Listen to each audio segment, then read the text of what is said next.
A programação orientada a objetos é um modo de organizar código. Porém, é importante destacar que, em relação à performance, a linguagem orientada a objetos não apresenta diferenças em relação aos outros tipos de programação. Mesmo quando não existia a programação orientada a objetos, um programa funcionava da mesma forma que funciona hoje. A grande diferença é de como o código era organizado.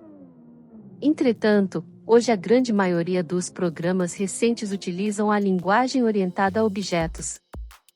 Usando a linguagem orientada a objetos é muito mais fácil organizar o código. Em um programa de computador, um objeto pode representar qualquer coisa. Um objeto pode ser uma pessoa, um carro ou até uma casa. Um objeto pode ter dados e funções. Por exemplo, um objeto carro pode ter dados em relação à sua cor e seu modelo. Além dos dados, o carro também pode ter as funções acelerar e frear.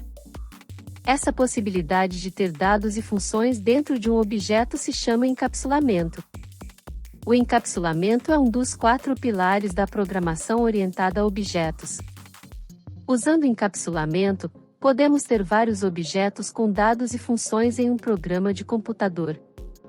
Imagine um jogo com edifícios, carros, pessoas e estradas. Cada um desses podem ser representados por um objeto com dados e funções específicos.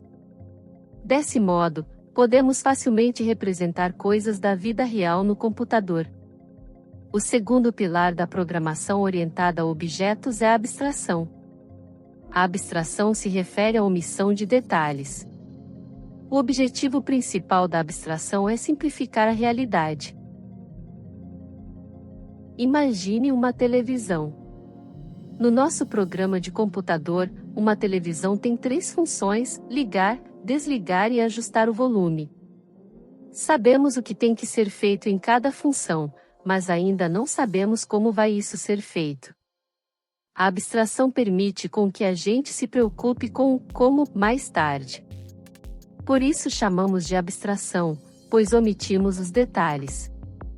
A herança é o terceiro pilar da programação orientada a objetos. Um objeto é capaz de herdar funções e dados de outro objeto. Imagine um objeto, identidade. Esse objeto possui uma função, realizar identificação. Em seguida, 2 objetos diferentes herdam o objeto identidade. Um objeto é um robô e o outro é um humano. Tanto o objeto robô quanto o humano irão possuir a função realizar identificação, que foi herdada do objeto identidade. Com isso, não precisamos reescrever a função realizar identificação várias vezes. Apenas herdamos a função e reutilizamos. A herança é eficiente em casos onde há variação de uma mesma coisa.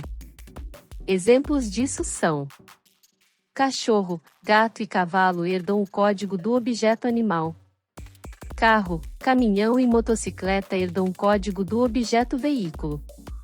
O quarto e último pilar é o polimorfismo. O polimorfismo permite que um objeto que herdou uma função possa alterar o comportamento dessa função. Por exemplo, imagine um objeto ave. O objeto ave possui uma função voar. Em seguida, outro objeto chamado avestruz herda essa função. Entretanto, o avestruz não pode voar, por isso, ao invés de voar, ele vai correr. O polimorfismo permitiu que o avestruz alterasse o comportamento da função voar para correr. Assim, podemos alterar o comportamento de uma função. Em resumo, os 4 pilares da programação orientada a objetos são encapsulamento, abstração, herança e polimorfismo. Eles permitem uma organização de código mais eficiente e são largamente adotados por várias linguagens de programação.